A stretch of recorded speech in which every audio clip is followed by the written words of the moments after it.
Hey folks, how you all doing? Welcome to Character Strength. So today we are talking about coaching cues for Olympic lifting.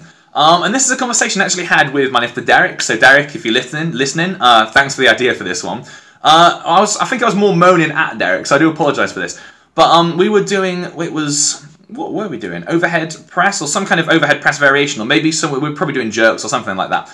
And we were talking about, so I'd overheard a coach a while back, probably online or listening to something, saying that you should activate your shoulders. And this really annoyed me because I was like, if you're jerking a weight, so just to clarify, if you're doing a jerk and you've got 100 and something kilos above your head and you're trying to do this, you're activating your shoulders. There is no way you can do that without naturally activating your shoulders. So for a coach to say activate your shoulders is just the most nonsense truism possible. If you try and press something overhead without activating your shoulders, your arms are going to go limp and you're going to dump something on your head. So obviously the lifter was already activating their shoulders and the coach was given a very meaningless cue.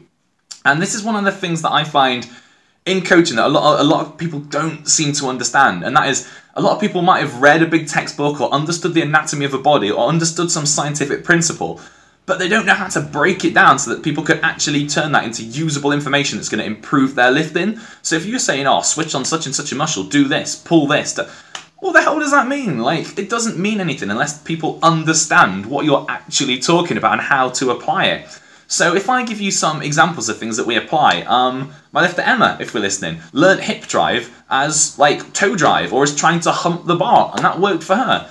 What are we thinking? My lifter Hayley described traps as little shoulders and these as big shoulders. This is terminology that we've used to describe different body parts that makes it relatable to different people. Like, not everyone goes home and reads anatomy textbooks. I'm a very, very boring person. I love reading about weightlifting. I love going home reading anatomy, reading nutrition.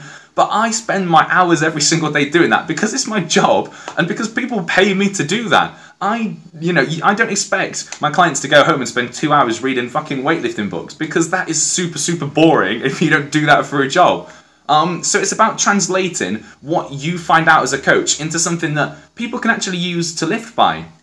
And sometimes the cues that you will use will not be what you would not be stuff that are necessarily complex, and you've got to be willing to explain stuff in a manner that might not seem scientific or complex. So what is one of the cues I like? I am a big fan of Nick Horton, his Iron Samurai pages, and he described something that I've tried and I've really, really liked and used. So front squats, I've often told my lifters over the last few weeks to use ninja pause squats. And the idea of those is that right at the bottom of your pause squat, you've gone all the way down, you're sinking at the bottom, and I was finding that some of my lifters were sinking down, but they weren't quite been tight enough. And if you're not tight enough in a front squat, you'll know that this starts to happen. You'll start to go forwards, the shoulders start to round, these start to come down, and then boom, you've dropped your weight and you've lost something that you had the leg strength to actually squat back up, which is really annoying and it's going to interfere with your cleans.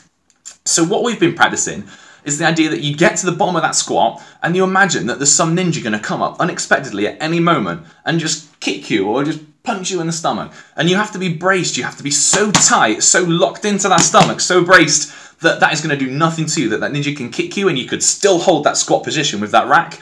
And that's something that we've been working on. And I found that's been really, really effective. I've seen noticeable improvements in how my lifters brace and in how tight they remain in that bottom position, just with that cue, because it gives you something to focus on, something very visual, something memorable, and it's a lot better than me saying, well, I want you to go down to the bottom, I want you to engage your lats, I want you to squeeze your glutes, I want you to hold this, all those things, of course they're right, and of course that's what you should technically be doing, but sometimes having a more obvious or a more learnable or a more memorable cue can make a huge difference to the way that you learn or the way that you memorize a movement.